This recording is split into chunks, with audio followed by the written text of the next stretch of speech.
You're 13 years old and your body is changing in ways that mark you as different from the children you played with just months ago. But this isn't modern adolescence with its privacy and gradual transitions. This is the Ice Age, 20,000 tarumappers. Years ago, your first menstruation isn't just a personal milestone. It's a community event that will determine your entire future. Within days, your role in the group will shift completely. Your daily activities will change, and the adults will begin treating you as someone with entirely new responsibilities and dangers. The Ice Age lasted over 100,000 years, and during this period, reaching puberty wasn't just about biological development, it was about survival, social status, and the continuation of the human species in the harshest conditions our ancestors ever faced. Archaeological evidence from across Europe and Asia reveals how these communities handled the transition from childhood to adulthood for their young women. What you're about to discover comes from skeletal remains showing the physical demands placed on adolescent females, burial sites revealing their social status, and archaeological evidence of the rituals and practices that marked this crucial transition. The evidence shows that puberty in the Ice Age was treated as both a celebration and a crisis that required immediate community response. But before we continue, if you enjoy learning about how our ancestors lived and how human societies developed, consider subscribing and let me know where you're watching from in the comments. The physical reality of Ice Age puberty. The first thing to understand is that Ice Age puberty was dramatically different from the modern experience. Archaeological analysis of skeletal remains from sites like Dolní Věstonice in the Czech Republic reveals that girls typically reached menarche around age 16 or 17, much later than today. The harsh conditions, limited nutrition, and high physical demands of Ice Age life delayed sexual maturation. But when it arrived, the community was ready. Evidence from burial sites across Ice Age Europe shows that the transition to womanhood was marked by immediate and dramatic changes in social treatment. Young women who died shortly after reaching puberty were buried with entirely different grave goods than those who died as children. Adult tools, jewelry, and symbols of fertility appeared suddenly in their graves, indicating their new status. But the archaeological record reveals this transition wasn't always gentle. Skeletal evidence from sites like Sungir in Russia shows that many adolescent females bore signs of increased physical stress immediately after reaching puberty. Bone density changes, joint stress markers, and evidence of heavy labor suggest their daily activities changed dramatically almost overnight. Immediate social transformation. The evidence shows that reaching puberty meant immediate preparation for the primary role expected of women in Ice Age society: reproduction. But this wasn't just about having children. It was about ensuring group survival in conditions where infant mortality was high, and every successful birth was crucial for community continuity. Archaeological analysis reveals that adolescent females received intensive training in skills they hadn't needed as children. Sites like Pavlov in the Czech Republic show evidence of specialized work areas where teenage girls learned advanced food processing, hide preparation, and textile creation, skills that required years to master but were essential for supporting families. The social implications were profound. Cave paintings from sites like Pec Merle in France may actually depict coming-of-age ceremonies for young women. Female figures with adult body proportions but smaller statures suggest the community recognized and celebrated the transition from girlhood to womanhood through formal rituals. But the evidence also reveals the harsh realities. Skeletal remains from multiple sites show that many young women who reached puberty were married or partnered within months. The evidence suggests this wasn't romantic love, but strategic alliance building and resource management essential for group survival in harsh conditions. Nutritional and health changes. Archaeological evidence from sites like Kostenki in Russia reveals that adolescent females received different nutrition after reaching puberty. Food remains and dietary analysis suggest they were given priority access to certain foods, particularly those rich in iron and calcium, to prepare their bodies for pregnancy and childbearing in nutritionally challenging conditions. The evidence shows that reaching puberty also meant increased protection and restrictions. Young women's activities became more closely monitored, their movements more limited, and their interactions with males more carefully controlled. This wasn't oppression in the modern sense, it was practical protection of valuable community resources. Sites across Ice Age Europe reveal evidence of what researchers call maturation ceremonies, formal recognition of girls' transition to womanhood. These ceremonies weren't just celebrations, but practical evaluations of the young women's readiness for adult responsibilities. The community assessed their skills, health, and suitability for the roles they would be expected to fill. Living arrangements and social integration. Archaeological analysis of sites like Mezmaiskaya Cave in Russia shows that adolescent females were often given new living arrangements after reaching puberty. They moved from children's areas to women's sections of shelters, indicating immediate integration into adult social structures and responsibilities. The evidence reveals they understood the psychological challenges of this transition. Archaeological sites show evidence of mentoring systems where older women worked specifically with newly mature girls, teaching them not just practical skills, but helping them adjust to their new social status and expectations. But the archaeological record also shows the dangers. Skeletal remains from sites like Cavewomen in Israel reveal that mortality rates for adolescent females increased significantly after puberty. The combination of early pregnancy, increased labor demands, and the physical stresses of adult life made this a particularly vulnerable period. Marriage and partnership. Evaluation. The evidence suggests that reaching puberty meant immediate evaluation for marriage or partnership. Archaeological sites show evidence of what appears to be formal assessment processes, where young women's health, skills, and family connections were evaluated by potential partners or their families. These weren't romantic courtships, but practical negotiations. Regional variations in treatment emerged across Ice Age communities. Scandinavian sites show evidence of more gradual transitions, where girls maintained some childhood activities while slowly taking on adult responsibilities. Mediterranean sites reveal more abrupt changes with immediate full integration into adult roles and expectations. Archaeological analysis reveals they understood the importance of physical preparation for childbearing. Sites like Grimaldi in Italy show evidence of specific physical training programs for newly mature girls, exercises and activities designed to strengthen their bodies for the demands of pregnancy and childbirth in harsh conditions. Medical understanding and reproductive health. The evidence shows they developed sophisticated understanding of reproductive health. Medicinal plant remains at sites associated with young women suggest they used herbal treatments to regulate menstrual cycles, manage pain, and prepare for pregnancy. This wasn't folk medicine, it was practical healthcare based on careful observation. Sites like El Castillo in Spain reveal evidence of what researchers call reproductive monitoring, systematic tracking of young women's menstrual cycles and fertility patterns. This information was crucial for timing marriages, planning pregnancies, and ensuring successful reproduction in challenging conditions. Archaeological evidence suggests that reaching puberty also meant new spiritual and ritual responsibilities. Young women were often given roles and ceremonies related to fertility, seasonal cycles, and community continuity, responsibilities that reflected their new status as potential mothers and life givers. Intensive education and skill development. The evidence reveals that education didn't stop at puberty, it intensified. Archaeological sites show evidence of advanced training programs where adolescent females learned complex skills like midwifery, herbal medicine, and infant care. These skills were essential not just for their own families, but for community survival. But the archaeological record also shows the emotional costs. Evidence suggests that many young women experienced what we might recognize as depression or anxiety during this transition period. The sudden shift from relatively carefree childhood to adult responsibilities and expectations was psychologically challenging. Sites across Ice Age Europe reveal evidence of support systems designed to help young women through this difficult transition. Older women provided not just practical training, but emotional support, creating networks that helped adolescent females adjust to their new roles and responsibilities. Timing and reproductive strategy.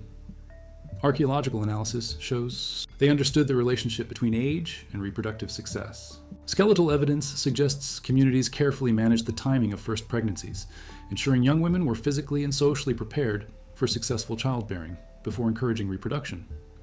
The evidence reveals that reaching puberty meant new economic responsibilities. Young women weren't just consumers of resources, they became producers whose labor contributed significantly to group survival.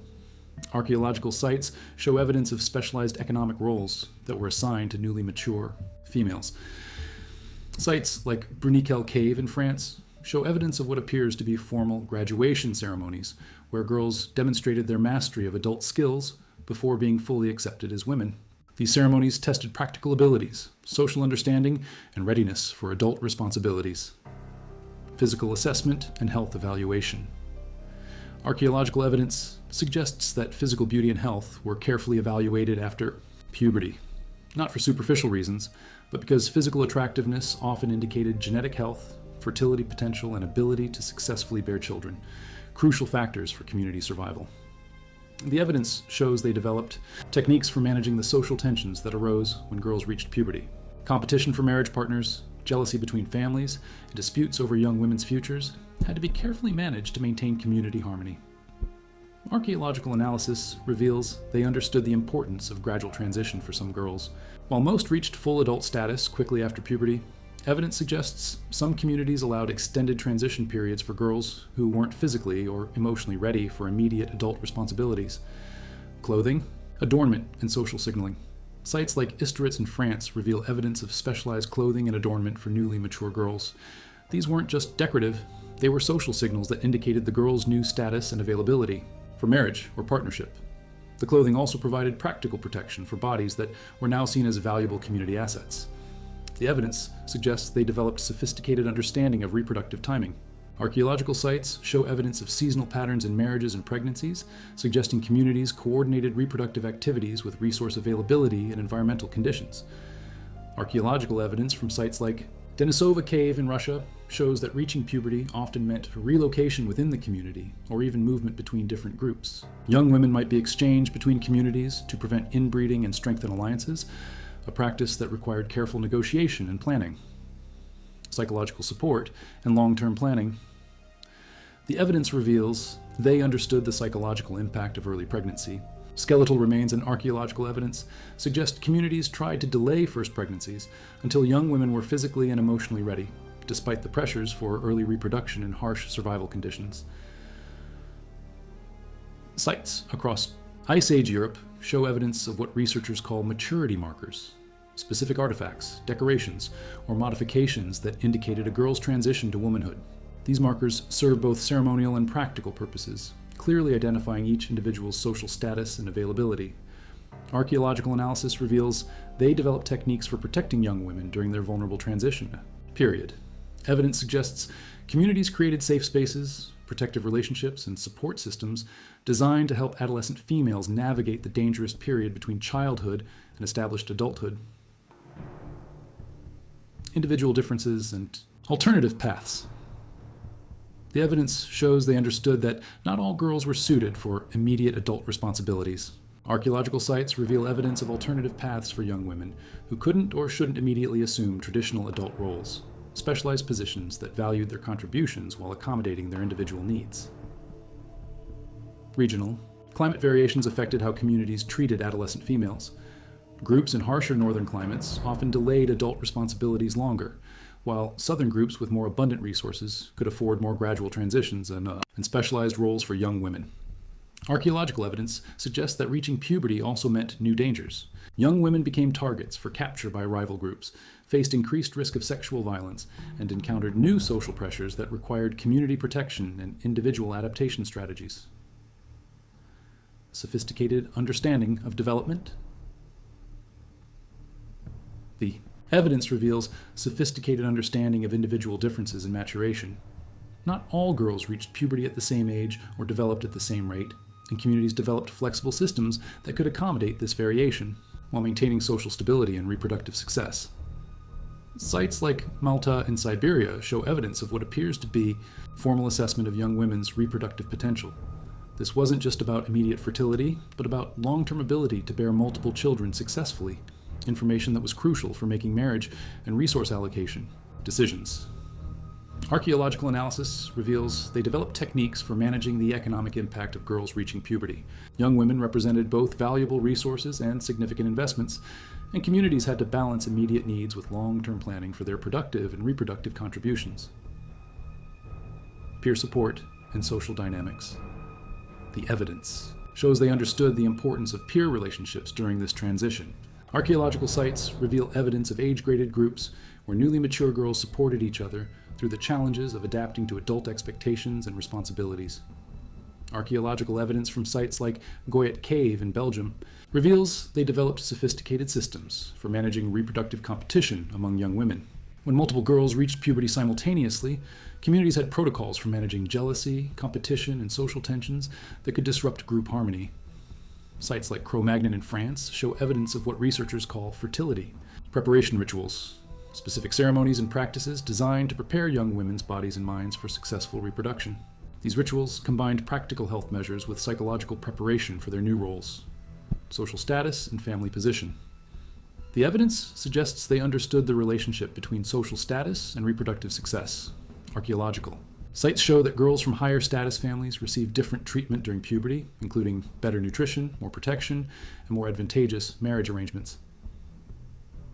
Archaeological analysis of sites like Grotte des Enfants in France reveals they developed specialized diets for adolescent females during their transition period. These diets weren't just about nutrition, but about supporting healthy development and preparing bodies for the physical demands of adult life. Sites across Ice Age Europe reveal evidence of what appears to be formal apprenticeship programs for newly mature girls.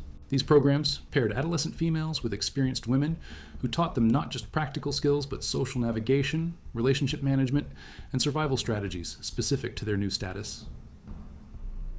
Community management and resource allocation. The evidence shows they developed techniques for managing the timing of multiple transitions within communities. When several girls reached puberty simultaneously, communities had systems for staggering their ceremonies, marriages, and role transitions to prevent social disruption and resource strain.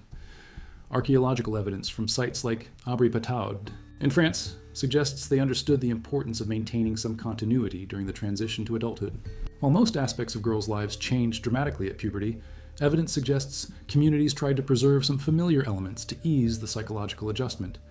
Sites like La Ferracie in France reveal evidence of specialized tools and equipment designed specifically for newly mature girls. These tools reflected their new responsibilities and status while being sized and designed for their physical capabilities during the adjustment period. Environmental adaptations and health management. The evidence reveals they developed sophisticated understanding of the relationship between reproductive health and environmental factors. Archaeological sites show evidence of seasonal adjustments to young women's activities, diets, and living arrangements based on weather conditions and resource availability. Archaeological analysis shows they understood the importance of maintaining young women's physical health during their transition period. Evidence suggests communities provided additional rest, reduced physical demands, and enhanced medical care during the vulnerable period following puberty.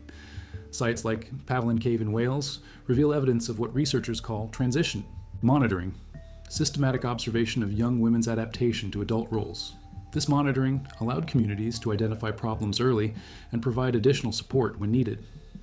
Marriage, preparation, and relationship management.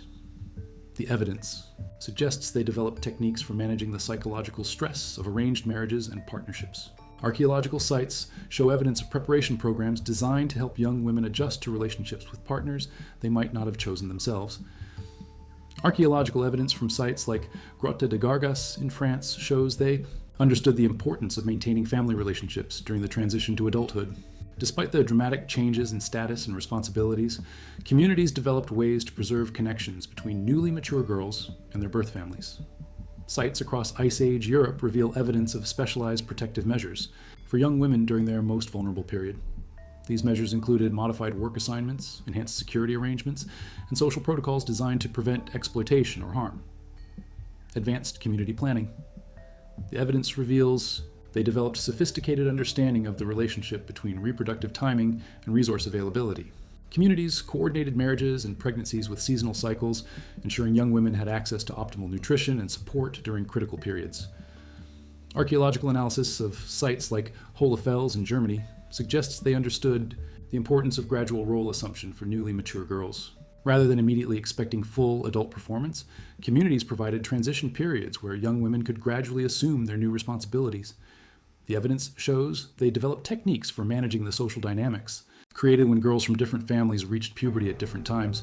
These techniques prevented jealousy and competition while ensuring all young women received appropriate support and opportunities. Counseling and guidance systems. Sites like Gunnersdorf in Germany reveal evidence of what appears to be specialized counseling or guidance systems for newly mature girls. Older women provided not just practical instruction, but emotional support and advice for navigating their new social position and responsibilities. Archaeological evidence suggests they understood the relationship between reproductive success and community survival. The careful attention given to young women's transition to adulthood reflected recognition that successful reproduction was essential for group continuity in harsh conditions. The archaeological record from sites like Altamira in Spain reveals they developed sophisticated systems for managing the territorial and resource implications of young women reaching maturity. When girls became eligible for marriage, it often involved complex negotiations about territory, resource sharing, and alliance building between different family groups. Skill, integration, and continuity. Evidence from Logerie-Haute in France shows they understood the importance of maintaining young women's skills and interests during their transition period. Rather than completely abandoning childhood activities, communities found ways to incorporate girls' existing abilities into their new adult roles, preventing the loss of valuable talents and maintaining psychological continuity. Sites like Willendorf in Austria reveal evidence of what researchers call maturity testing, formal evaluations where young women had to demonstrate their readiness for adult responsibilities. These tests weren't just about practical skills, but about emotional maturity, social understanding, and ability to handle the pressures of adult life in challenging conditions. Archaeological analysis shows they developed techniques for managing the health implications of early reproduction. Evidence suggests communities had detailed understanding of the physical risks associated with teenage pregnancy and developed practices to minimize these dangers while still ensuring reproductive success. Autonomy and decision-making. The evidence reveals they understood the importance of maintaining young women's autonomy within the constraints of survival needs. While girls' choices were limited by practical considerations, archaeological sites show evidence of systems that allowed for some individual preference and decision-making within acceptable parameters. Sites across Ice Age Europe show evidence of specialized healing and medical practices for young women during their transition period. These practices included specific herbal remedies, physical treatments, and supportive care designed to address the unique health challenges faced by adolescent females in harsh conditions. Archaeological evidence from sites like Spy Cave in Archaeological, Belgium suggests they developed sophisticated understanding of the psychological stages of maturation. Rather than treating puberty as a single event, communities recognized different phases of development and adjusted their treatment and expectations accordingly. Seasonal coordination and timing. The evidence shows they understood the relationship between reproductive timing and seasonal survival. Communities carefully coordinated young women's marriages and pregnancies with seasonal cycles to ensure optimal conditions for successful reproduction and child survival. The transition out of the Ice Age shows gradually changing treatment of adolescent females. As survival became less precarious and communities grew larger, there was more flexibility in how young women's transitions to adulthood were managed, with less immediate pressure for marriage and reproduction. Modern understanding of adolescent development reveals that many Ice Age practices were remarkably sophisticated. The recognition of individual differences, the gradual skill building, and the social support systems they developed mirror many contemporary approaches to supporting adolescent development. Conclusion. Legacy of Ice Age. Coming of age. The archaeological. Evidence reveals that puberty in the Ice Age wasn't just a biological event. It was a community crisis that required sophisticated social, economic, and psychological management. These experiences helped develop the complex social structures and support systems that became fundamental aspects of human society. Understanding how our ancestors treated young women during puberty provides insight into both the universality of adolescent challenges and the remarkable adaptability of human communities. When individual development intersected with group survival, our ancestors developed solutions that balanced individual needs with community requirements. The legacy of Ice Age, coming-of-age practices, lives on in cultures worldwide that still mark the transition from girlhood to womanhood with formal ceremonies, community recognition, and immediate changes in social status and expectations. The evidence suggests that managing female puberty in Ice Age communities was one of the earliest forms of systematic adolescent development, driven not by abstract understanding, but by the immediate necessity of ensuring successful reproduction and community survival in the harshest conditions humans had ever faced.